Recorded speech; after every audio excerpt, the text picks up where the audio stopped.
ശബരിമല സ്വർണ്ണക്കൊള്ളയിൽ പോറ്റിയെ കയറ്റി പാട്ടൊക്കെ പാടി ഒന്ന് മുന്നിട്ട് നിന്നതാണ് കോൺഗ്രസ്. പക്ഷേ സ്വർണ്ണക്കൊള്ളയിൽ കോൺഗ്രസും ഇപ്പോൾ കുടുങ്ങിയിരിക്കുന്ന ഒരു കാഴ്ചയാണ് നമ്മൾ കാണുന്നത്. കൊടിമര പുനഃപ്രതിഷ്ഠയിൽ പ്രത്യേക അന്വേഷണത്തിനാണ് ഹൈക്കോടതി ഉത്തരവിട്ടത്. സ്റ്റേറ്റ് വിജിലൻസ് ആണ് അന്വേഷിക്കുക. കൊടിമരം മാറ്റിയത് 2017 UDF ഭരണസമിതിയുടെ കാലത്തെന്നാണ് കണ്ടെത്തൽ. കൊടിമരക്കൊള്ളയിൽ കോൺഗ്രസ് കുടുങ്ങുമോ എന്നുള്ളതാണ് നമ്മൾ ഇന്നലെയും ഇന്നുമൊക്കെ ഈ കാര്യത്തിൽ കൂടുതൽ ചർച്ചകളൊക്കെ നടത്തിയിരുന്നപ്പോൾ അത് അജിത് ബാബു കുറച്ച് ആളുകളോട് ചോദിച്ചിട്ടുണ്ട്. കോട്ടയത്തുള്ള ആളുകളോടാണ് ചോദിച്ചത്. എന്താണ് അവർക്ക് ഇക്കാര്യത്തിൽ പറയാനുള്ളത് എന്നും കേൾക്കാം. 2017 UDF ഭരണസമിതിയുടെ കാലത്താണ് കൊടിമര പുനർനിർമ്മാണം നടന്നത്.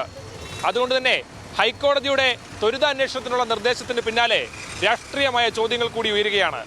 കൊടിമരക്കൊള്ളയിൽ കോൺഗ്രസ് കുടുങ്ങുമോ?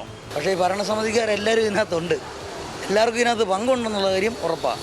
ഏതെങ്കിലും ഒരാളുടെ മാത്രം തലയിലേക്ക് കെട്ടി വെക്കുക എന്നുള്ളത് അതൊന്നും ശരിയായ നടപടിയല്ല. അത് ശരിയായിട്ടുള്ള അന്വേഷണം വരണം. നമ്മളിപ്പോൾ UDF ആണ് ഇതിനകത്ത് മുഴുവൻ കാര്യം ചെയ്തേക്കുന്നത്, അല്ലെങ്കിൽ LDF ആണ് ചെയ്തേക്കുന്നതൊന്നും പറയാൻ പറ്റുന്നില്ല. UDF-നല്ല, UDF പ്രശ്നങ്ങളെന്ന് പറയാൻ പറ്റില്ല. കാരണം വെച്ചാൽ ഇവരെഴുതിട്ട് നമുക്ക് പ്രയോജനമില്ലല്ലോ, ഇവരിതിന് അന്വേഷണം ക്ലിയർ ആകുന്നില്ലല്ലോ. ഇനിയിപ്പോൾ അവസാനം പറയും അയ്യപ്പൻ്റെ സ്വർണ്ണം അയ്യപ്പൻ കട്ടം തന്നെ പറയുന്നൊരവസ്ഥയുണ്ടാകും. ഇത് കേൾക്കുന്ന നമ്മൾ വെറും വിഡ്ഢികളായിട്ട് മാറുകയാണ്. ഇതെന്ന് പറഞ്ഞാൽ ഭരണത്തിരിക്കുന്നവരും പ്രതിപക്ഷത്തിരിക്കുന്നവരും ഒക്കെ ഇതിനകത്ത് കക്ഷികളാണെന്ന് പറയുന്നുണ്ട്. പക്ഷേ പോയത് സാധനം പോയി. പൊതുജനങ്ങൾ ഈ ദേശത്തിൻ്റെതായിട്ടുള്ള ഒരു ഐക്യമായിരുന്നു. കുറ്റം ചെയ്തവരെന്തായാലും അത് തെളിക്കപ്പെടും. അങ്ങനെ വന്നു കഴിഞ്ഞാൽ സംശയം ഉണ്ടെങ്കിൽ അങ്ങനെ വരും. പറയാതിരിക്കാൻ പറ്റത്തില്ല, വരാതിരിക്കാൻ പറ്റുകയല്ല. പൊതുവായിട്ടുള്ളൊരിതാകുമ്പം അങ്ങനെ അന്വേഷിച്ചല്ലേ പറ്റത്തുള്ളൂ. കുറ്റക്കാരാരാണ് നിയമത്തിൻ്റെ മുമ്പിൽ കൊണ്ടുവരണം.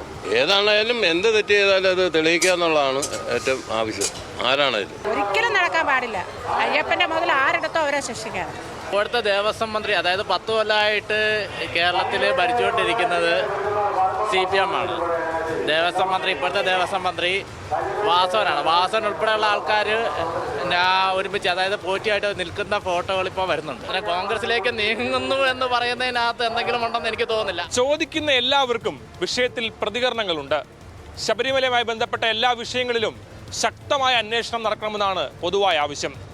ക്യാമറമാൻ ശ്രീകുമാറിനൊപ്പം അജിത് ബാബു, ന്യൂസ് മലയാളം.